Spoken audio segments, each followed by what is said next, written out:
이번 주와 이제 다음 주까지 해서 저희가 요셉의 이야기를 나눌 텐데, 그렇게 되면 창세기 전체를 강해하는 게 되겠습니다. 크게 5개로 나눠서 우리가 창세기 말씀을 나눴는데요.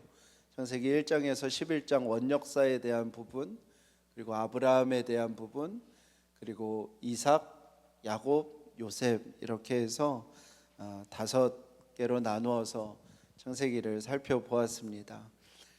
창세기를 마치고는 지금 묵상하고 있는 누가복음을 좀 하였으면 좋겠다는 생각이 듭니다. 특별히 예수 그리스도께서 말씀하신 바가 무엇인지, 예수 그리스도께서 우리에게 보이신 삶이 무엇인지를 누가복음을 통해서 살펴보려고 합니다.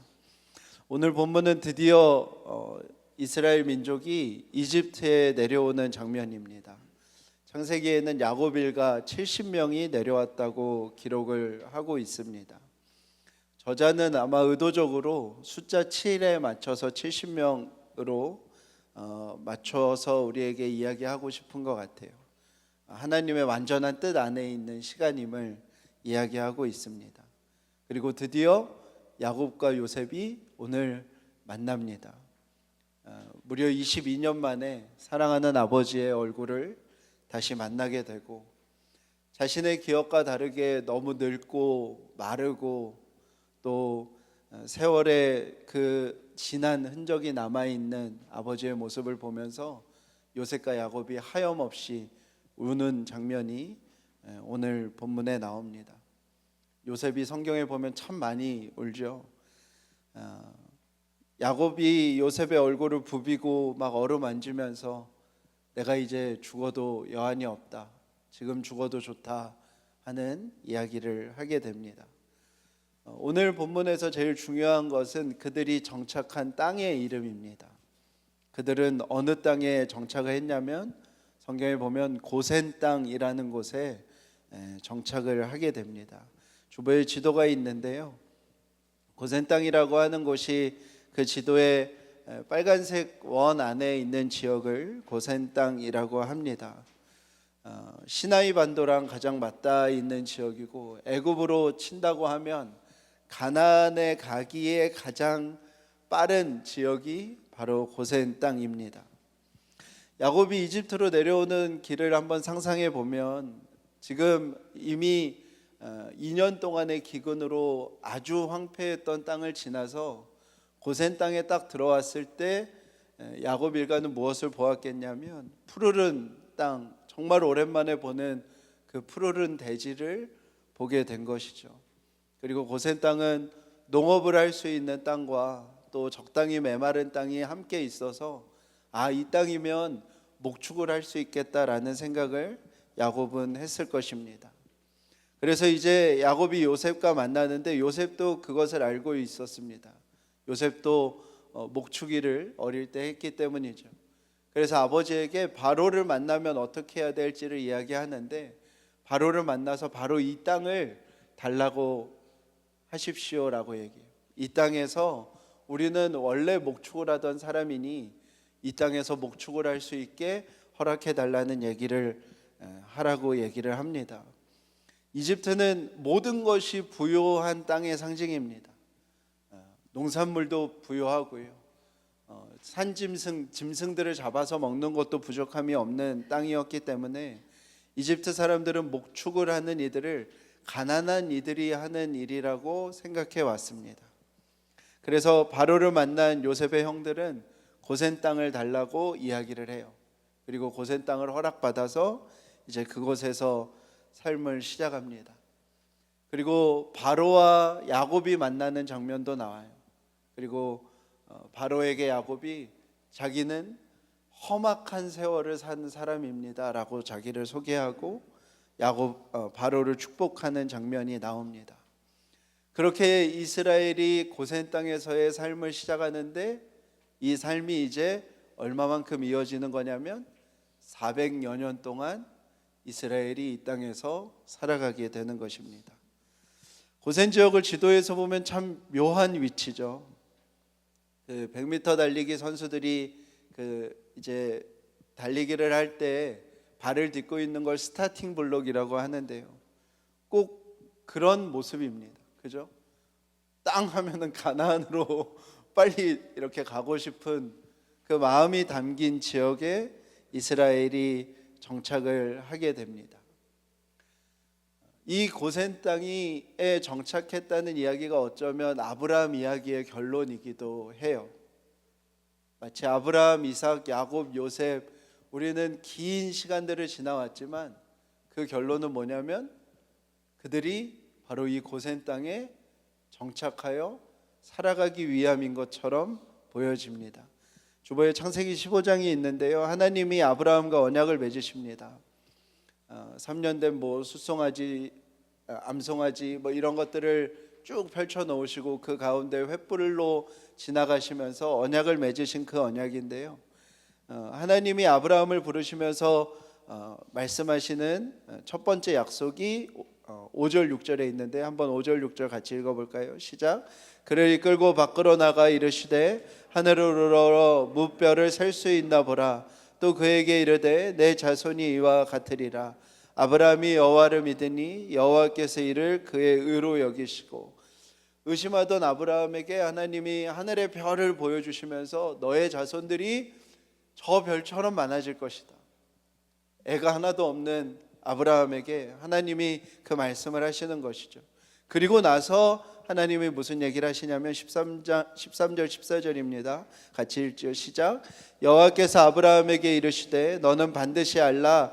내 자손이 이방에서 객이 되어 그들을 섬기겠고 그들은 400년 동안 내 자손을 괴롭히리니 그들이 섬기는 나라를 내가 징벌할지며 그 후에 내 자손이 큰 재물을 이끌고 나오리라. 아멘. 하나님이 아브라함에게 주신 약속 속에 너의 자손들이 하늘의 별처럼 많아질 것인데 그때가 언제냐면 너의 자손들이 이방의 객이 되어 400년 동안을 사는 시간 동안에 일어날 일이고 그 자손들이 너무너무 고통스럽고 괴로울 때 내가 그 나라를 징벌하여서 그들을 하나님이 약속하신 그 땅으로 이끌고 오겠다고 말씀하시는 내용이 아브라함 언약입니다. 우리가 살펴본 아브라함, 이삭, 야곱, 요셉의 이야기가 결국에는 고센 땅으로 결론이 되어지는 것이 바로 하나님이 아브라함과 맺으신 이 창세기 15장의 언약 때문입니다. 이제 이스라엘은 어디에서 사는 거예요? 거대한 이집트 제국 아래 종으로서 살아가는 삶을 무려 400여 년 동안 살아가는 것입니다. 출애굽기와 민수기 보면은 참 묘한 장면이 나오는데요, 이 400년이 지난 출애굽 1세대 애들에겐 고향이 어딜까요? 고향이 고센 땅이 돼요. 그들의 고향이 어디가 되냐면 이제는 고센 땅이 됩니다. 이스라엘이 출애굽할 때 그 재앙이 이스라엘 백성이 사는 곳에 나타나지 않았다는 기록들을 이제 하는데요, 그 중에 특별히 파리 재앙이나 우박 재앙에 보면은 아예 지칭해서 얘기를 합니다.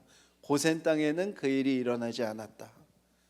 그러니까 하나님이 어떤 심판 속에서도 그 심판을 면하게 된 땅이 바로 고센 땅이고, 그 출애굽 1세대들에게는 고센 땅에서 먹었던 음식들이 너무너무 그리운 거예요. 그 출애굽 1세대들이 이제 그리워하는 음식들로 열거하는 게 이런 거거든요. 생선들. 지도를 보시면 나일강 하구예요. 그죠? 나일강 하구에서 잡히던 그 생선들을 이들이 너무너무 먹고 싶었던 거예요. 그리고 오이, 수박, 부추, 양파, 마늘 다 비옥한 땅에서 그 자라나는 농작물들을 이들이 너무 먹고 싶었던 것입니다. 지난주까지 우리가 지난주에 요셉 이야기의 어떤 클라이막스 하이라이트라고 하는 장면을 말씀을 드렸어요. 형들에게 요셉이 자기를 소개하며 이곳에 서 있게 하신 분이 하나님이시다라는 그 이야기를 하는 그 장면이 어떻게 보면 요셉 이야기의 하이라이트인데요, 오늘은 좀 모든 것들이 차분하게 다시 현실로 돌아가는 듯한 말씀드립니다. 꼭 그런 것 같았어요. 수련회랑 부흥회를 하고 나면 막 마음이 뜨거워지고 충만해져서 막 어쩔 줄 몰라 하는데 현실에 돌아오면 즉시 아무것도 아닌 일이 되는 것 같은 그런 모습이 오늘 본문의 모습이라고 싶습니다. 이스라엘 민족은 이제 현실의 땅인 이집트 제국 속에서 가나안을 꿈꾸며 사는 노예 중에 한 종족으로 살아가게 됩니다.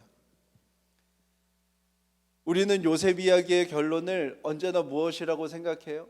요셉이 총리가 되었다. 요셉이 진짜 잘 됐다.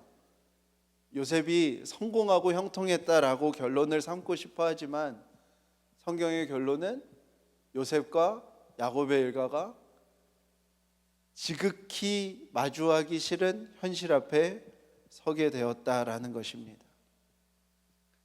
극적인 이야기가 펼쳐지다가 이제 그들에게 남은 건 야곱이 죽고 요셉이 죽자 끔찍한 노동과 고통이 따르는 이집트에서의 삶이 시작되었음을 이야기하고 있습니다.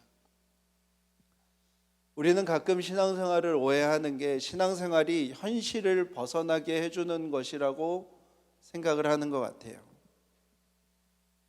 또 많은 부분은 신앙생활을 열심히 하면 마치 현실이 없어진다고 생각을 하기도 하는 것 같습니다. 근데 그렇지 않죠. 우리는 동일한 현실 앞에 살아갑니다. 그 동일한 현실 앞에서 우리는 무엇 하나가 생긴 사람들이냐면 하나님이 저와 여러분에게 주신 그 하나님의 이상이 있는 사람들인 것이죠. 창세기는 그 이야기를 담고 있는 것입니다. 창세기의 시작은 하나님이 천지를 창조하셨다는 이야기입니다. 하나님께서 세상과 모든 만물을 다 지으셨습니다. 그 중에 모든 사람을 다 하나님의 형상으로 지으셨어요. 그 시대에는 왕과 권력자들만 신이 지었다고 이야기를 했었는데 성경은 놀랍게도 모든 사람을 다 하나님이 지으셨다고 기록하고 있고요. 사람에 대한 이해는 다 왕을 위한 노동과 군사력을 제공해야 되는 존재라고 말해왔던 세상 속에서 하나님은 모든 사람은 하나님과 함께 안식을 누리는 존재, 하나님의 안식에 초대된 존재라고 말씀하시는 것으로 시작을 합니다. 그런데 아담과 하와가 죄를 지었어요. 그 죄는 무엇이냐면 아담과 하와가 자기들이 하나님이 되고 싶었던 죄입니다. 하나님 아래 사는 것보다 내가 하나님이 되어 사는 것이 더 좋겠다고 생각한 아담과 하와의 죄가 세상을 완전히 망가지게 하는 장면이 성경에 나옵니다. 스스로 하나님이 된 그 죄가 하나님과 이웃과 자기 자신과의 관계를 다 어그러뜨리기 시작해요. 내가 하나님이라고 생각하기 때문에 사람은 자기 자신에게는 잘못이 없다고 생각을 합니다. 그래서 가장 가까운 사람, 가장 소중한 사람에게 자기 잘못의 원인을 다 돌리게 돼요. 아담은 가장 사나운 목소리로 저 여자 때문이라고 이야기했고 하와는 성난 목소리로 저 남자 때문이라고 이야기하기 시작합니다. 내가 하나님이 된 사람은요, 타인을 지배하고 싶어 해요. 그래서 가장 사랑해야 되는 사람에게일수록 그 사람을 지배의 대상으로 생각합니다. 하나님으로부터 예배가 거절된 가인이 하나님께서 예배를 받은 아벨을 죽여요. 하나님께 예배가 거절되었으면 자기를 돌아보는 것이 아니라 그 예배를 받은 자들을 제거하는 폭력의 세상을 만들어 갑니다. 그리고 성경은 그 가인의 후손이 이 땅을 장악하였다고 말해요. 힘을 가지고 권력을 가지고 폭력을 가지고 질서를 따르도록 만드는 세상을 우리가 살아가게 됩니다. 사람들은 그 세상 속에서 살아가면서 장가가고 시집가고 먹고 마시기 위해서 살아가요. 하나님께서 노아를 부르셔서 그들을 심판하신 이유, 그 죄가 거기에 있습니다. 내 살 중에 살이요 내 뼈 중에 뼈요 하며 하나님이 주신 그 거룩함을 이루기 위하여 부부가 되어가는 것이 아니라 남들보다 더 나은 내가 되기 위하여 장가가고 남들보다 더 높은 지위에 오른 것을 말하기 위하여 시집가는 일들이 일어나요. 남들이 먹지 못하는 음식 하나 먹는 것을 위하여 살아가고 남들이 마실 수 없는 음료 하나 마시는 걸 자랑하기 위하여 살아가는 그 죄가 모든 사람들에게 가득히 나타나서 하나님은 인간을 지으신 것을 후회하십니다. 그리고 노아를 부르셔서 홍수를 내리시고요. 살아남은 자들은 얼마 지나지 않아서 바벨탑을 쌓아 올립니다. 우리가 힘으로 탑을 높이 쌓아 올리면 그 높은 곳에서 미래를 예측할 수 있으면 저 멀리의 것을 볼 수 있으면 우리가 하나님 없이도 살아갈 수 있지 않을까 하는 생각을 해요. 하나님은 그 세상을 언어를 혼잡케 하십니다. 그리고 우리가 살아가는 현실의 세상은 그 현실의 세상이에요. 바벨의 세상이에요. 내가 복임을 증명하는 세상, 세상의 모든 복을 내가 다 긁어 모아서 내가 이거는 너보다 낫지 라고 묻는 세상, 남들보다 더 높은 거 하나가 있으면 그것에 안도하고 남들에 비해서 부족한 것이 있으면 자기를 혐오하고 비하하는 그 세상, 경쟁하고 따돌리고 물리쳐서 뭔가를 차지해야 살아가지는 세상, 그 끝에라도 들어가야 하고 문을 닫고서라도 그 질서 속에 속해야만 살아가는 세상을 우리가 살아갑니다. 성경은 그 현실의 세상이 펼쳐져 있는 것을 창세기 1장부터 11장에 이야기하고 그 현실의 세상에 한 사람을 부르는 거예요. 그 사람이 누구냐면 아브라함인 것입니다. 아브라함을 불러서 하나님이 무슨 얘기를 하시냐면 너는 복이 되어라. 너를 축복하는 사람들을 내가 축복하고 너를 업신여기는 사람들에게 내가 저주할 것이다. 땅의 모든 종족이 내 덕분에 복을 받을 것이다. 복이 되어야 하는 세상의 그 현실의 세상 속에서 하나님이 아브라함을 부르신 게 무엇이냐면 복의 출발, 복의 근원으로서 한 사람을 부르시는 거예요. 남다른 복을 받아야 하는 세상, 남부러운 복을 받아야 하는 세상에서 복이라 부름받은 한 사람으로서 하나님의 백성이 살아가는 것입니다. 땅의 모든 종족을 내가 다스려야 복이라고 말하는 세상 속에서 땅의 모든 종족이 나를 통해서 복을 받는 한 사람을 부르시는 거예요. 살아가는 여러분, 이 부르심이 저와 여러분에게도 동일한 부르심인 것입니다. 저와 여러분이 하나님 나라의 백성으로 예수 그리스도를 통하여 부르심을 받았다는 것은 이 부르심과 동일한 부르심이에요. 우리도 동일한 현실을 살아갑니다. 창세기 1장에서 11장의 그 내용은 우리가 살아가는 이 세상에도 동일한데요, 그 세상 속에서 저와 여러분을 하나님께서 부르신 거예요. 누구처럼요? 아브라함처럼요. 그렇기 때문에 우리는 구원받았다고 해서 뿅 하고 사라지는 게 아니에요. 구원받는 순간 우리는 천국에 가는 게 아닙니다. 우리는 하나님 나라에 초청되어서 지극히 참담한 현실을 살아가는 것이죠. 성경은 창세기는 아브라함, 이삭, 야곱, 요셉, 그들이 살아가는 현실을 적나라하게 보여줘요.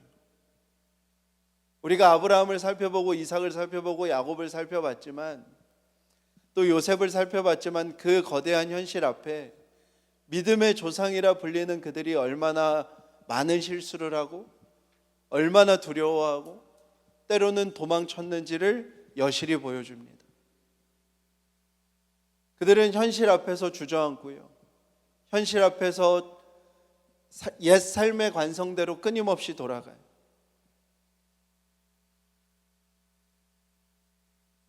자신들에게 펼쳐진 그 현실이 도대체 자기를 어디로 이끌어갔는지 다 알지 못하면서 살아가지만 오늘 그들이 어디로 이어져 가는지를 하나님이 우리에게 알려주는 거예요. 아브라함에게 처음 약속하셨던 그 언약이 이루어지는 순간 앞에 그들이 서게 되는 것입니다. 사랑하는 여러분, 신앙생활은 현실을 부정하는 게 아니에요. 우리의 현실 앞에 펼쳐진 하나님의 언약과 하나님의 이상을 따라 살아가는 것입니다. 그 현실 앞에 우리는 당연히 실수해요. 두려워하고요.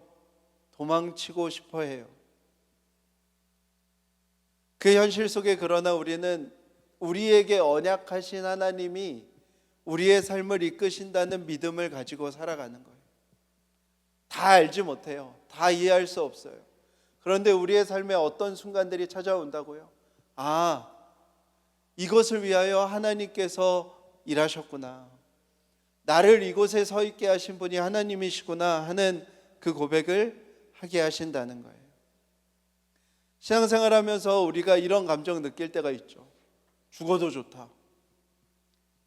여한이 없다. 없으셨나요? 네. 어떤 황홀한 예배를 막 드렸을 때 정말 놀라운 하나님의 은혜를 경험했을 때 그런 마음이 들 때가 저도 몇 번 기억이 나요. 막 그냥 이대로 죽어도 여한이 없겠다. 하나님의 살아계심이 여기 눈앞에 보이는 강대상이나 의자보다 더 강렬하게 느껴질 때가 우리의 삶에 있죠. 막 모든 것이 다 조화롭고 아름답고 정돈되어서 내 삶에 충만할 때가 우리의 삶에 있죠. 막 오늘 죽으면 하나님 배우면 막 하나님이랑 하이파이브하고 너무 반가울 것 같은데 이런 마음이 들 때가 우리 가운데 있습니다. 현실로 돌아가고 싶지 않을 때가 우리는 신앙생활하면서 되게 많이 자주 반복돼요.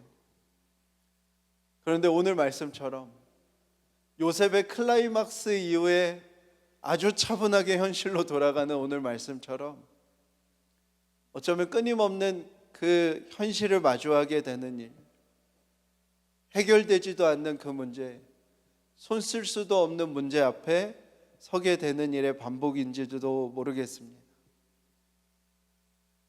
그럼 우리는 또 두려워하고 또 도망가고 또 실수하고 우리의 바닥을 다 내어 보이기도 합니다.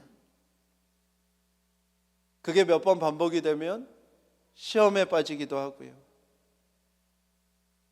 이런 나를 하나님도 마땅히 외면하시는 게 맞다, 막 이런 생각이 들기도 하고요.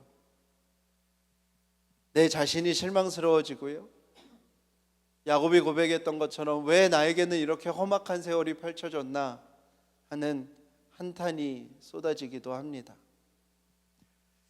하나님께서 베드로를 부르시는데요. 베드로는 어부였습니다. 헤롯 안티파스가 그 가이사랴에게, 로마 황제에게 신도시를 만들어서 봉헌하는데 그게 가이사랴 빌립보거든요. 그 막대한 공사비를 어떻게 충당했을까요? 다 세금을 걷는 거예요. 그 시대의 어부면 우리 시대에는 약간 중산층이라고 생각하시면 됩니다. 배도 있고 그물도 있는. 어쩌면 베드로는 가장 시달렸던 사람 중에 하나일 수 있어요. 배 크기에 따라서, 그물 크기에 따라서 다 세금이 정해졌고, 생선을 아무리 모아서 판다고 하여도 통으로 국가에서 사서 아주 적은 돈만 주는 일이 반복이 되었습니다. 그리고 예수님이 베드로를 찾아오셨을 때를 떠올려 보시면 어떤 때냐면, 베드로가 밤새 물고기를 잡았는데 한 마리도 잡지 못했을 때 베드로의 심정이 어땠을까? 그때 예수님께서 베드로에게 내가 사람 낚는 어부가 되게 할 것이다 라고 말씀하시면서 그에게 이름을 줍니다. 베드로는 시몬이었는데 게바라고 아람어로 부르시고 그 게바라는 것이 헬라어로 베드로, 반석이라는 뜻입니다. 베드로의 삶을 돌아보면 예수님께서 베드로를 반석이라 부르셨는데 베드로의 삶에 반석이었던 때가 있을까요? 예수님을 쫓아다니면서 베드로는 한 가지 생각밖에 없어요. 이 새끼들 이러면서 이 헤롯 안티파스와 로마 제국을 어떻게든 부셔버리고 싶다고 하는 생각밖에 없었습니다. 그리고 예수님께서 제국을 세우면 내가 이인자다 라는 생각 외에는 없이 예수님을 쫓아다녔어요. 예수님께서 나는 유다 제국으로서의 제국, 로마를 넘어서는 유다 제국을 세울 사람이 아니라 고난받는 종으로서의 메시아다라고 할 때 베드로가 뭐라고 그랬죠? 예수님 그런 말씀하지 마세요. 장난하나 예수님? 예수님 그런 말씀하지 마세요. 예수님께서 땀이 피가 되도록 기도할 때 그 복잡한 마음을 못 견디고 베드로는 잠에 들었고요. 예수님께서 재판받으실 때 그는 예수님을 부인하고 저주했습니다. 성경의 인물들 다 똑같아요. 하나님이 부르시죠. 압도적인 현실 앞에서 그들은 다 도망치고 실수하고 두려워하고요. 시몬이라는 이름을 대신해서 베드로라는 이름을 받았지만 베드로라는 이름과 하나 어울리지 않는 모습을 보입니다. 그래서 베드로가 도망하여 숨죠. 그때 예수님께서 다시 물고기를 잡고 있던 베드로에게 찾아가셔서 뭐라고 말씀하시죠? 베드로라고 안 부르세요. 뭐라고 부르시냐면 요한의 아들 시몬아 네가 나를 사랑하느냐라고 부르세요.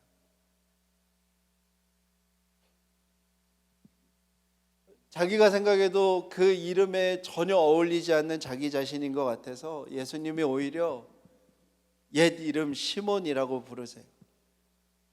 그 대신 뒤에 네가 나를 사랑하느냐 물으세요. 근데 그때 베드로가 어떻게 대답하냐면 내가 당신을 사랑하는 줄 당신이 아십니다라고 얘기해요. 베드로에게 자기 안의 근거나 자기 안의 확신으로는 어떤 것도 대답할 수 없는 시몬이 되었을 때 시몬은 역설적이게도 베드로가 돼요. 내가 반석이라는 근거는 나에게서는 하나도 찾을 수가 없는데요. 나를 반석이라 부르신 당신이 내가 반석이 될 수 있는지 아시는 유일한 분이십니다라고 얘기를 하는 것이죠. 어른들이 그런 말씀을 가끔 하세요. 이렇게 뜨겁게 사랑하는 부부들을 보면서 초치는 말로 아무리 사랑해도 가난 앞에 사랑이 창문 밖으로 도망간다 이런 말씀들을 하시더라고요. 무슨 뜻일까요? 현실 앞에 우리가 가진 사랑이 아무것도 아니기가 너무 쉽다는 거예요. 여러분, 신앙으로 돌아봤을 때 현실을 살아가며 여러분의 사랑을 여러분은 얼마나 확신할 수 있으신가요?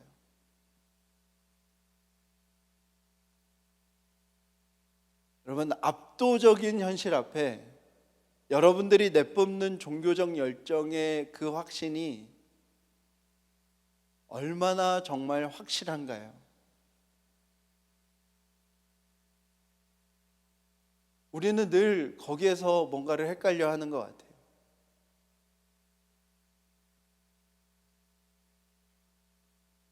우리가 믿는 건 이거 하나뿐인 것입니다.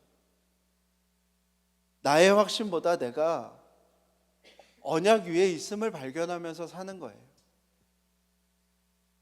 압도적인 현실을 다 뒤덮고도 남는 하나님의 이상이 저와 여러분을 이끌어가고 있다는 것을 매번도 아니고요, 때때로 발견하며 사는 것입니다. 오늘 말씀 묵상하면서도요, 그런 마음이 들었어요. 아브라함, 이삭, 야곱, 요셉은 그래도 뭐 이야기라도 남겼잖아요. 그리고 저 뒤에 400년 후에 나오는 출애굽 1세대는 뭐 그 이야기도 우리가 알잖아요. 근데 이 중간에 갇힌 이 400년의 고센 땅에서 산 이집트 사람, 그 이스라엘의 자손들은 뭘까 이 삶은? 뭐 짧은 이야기 하나가 없고요.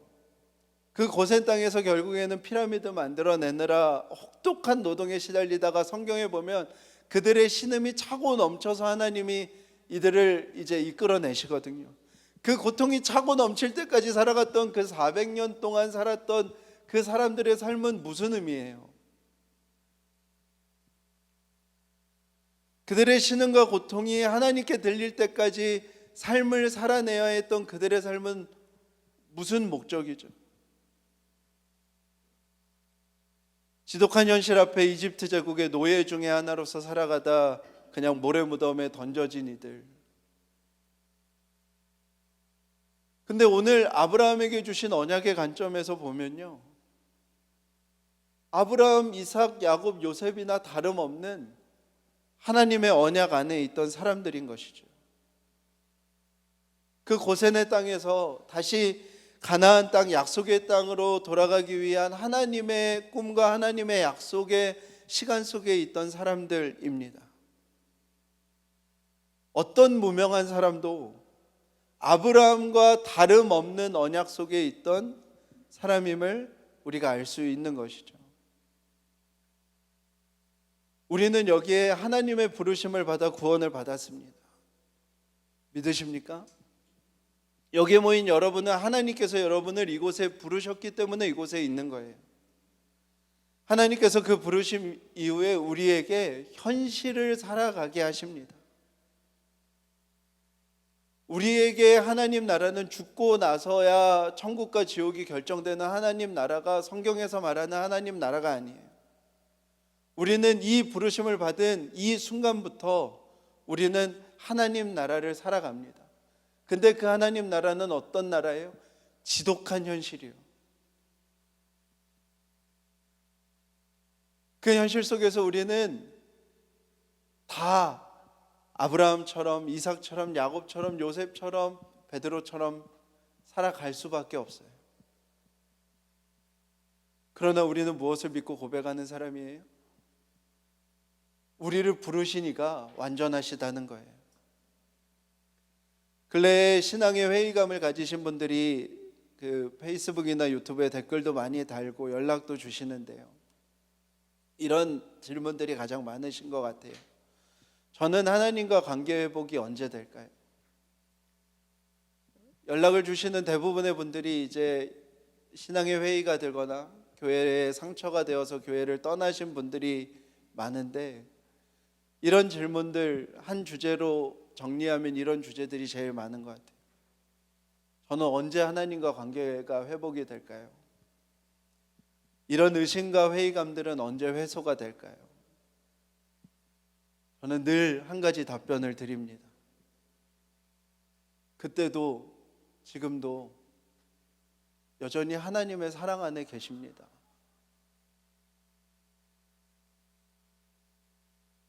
당신의 그 의심과 회의적인 질문도 하나님은 너무나 기뻐하시고 즐거워하시고 여러분들을 사랑하십니다.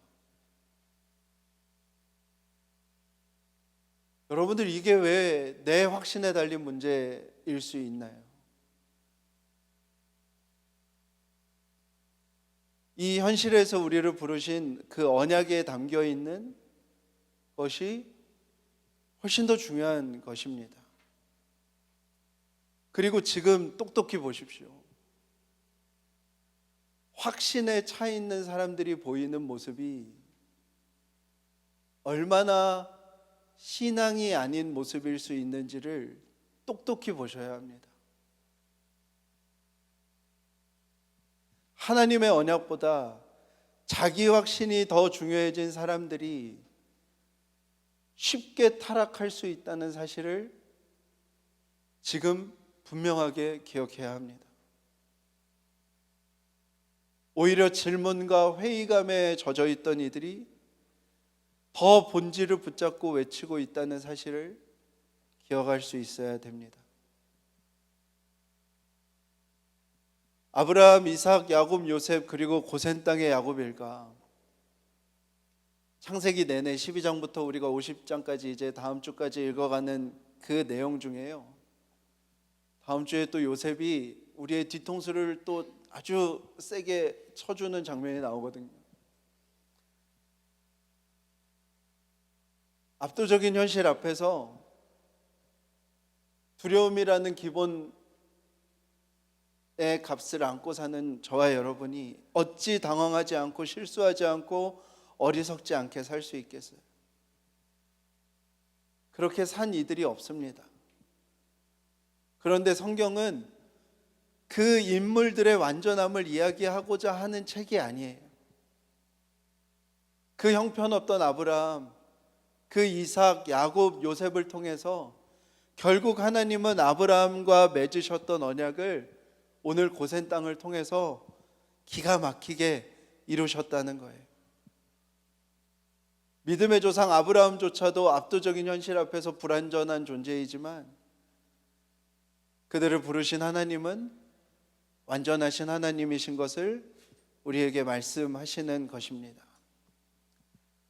사랑하는 여러분, 우리가 이것을 기억하며 살아갔으면 좋겠습니다. 확신보다 더 중요한 게 있어요. 그것은 하나님이 우리를 부르셨다는 것이고 그 하나님이 완전하시다는 사실입니다.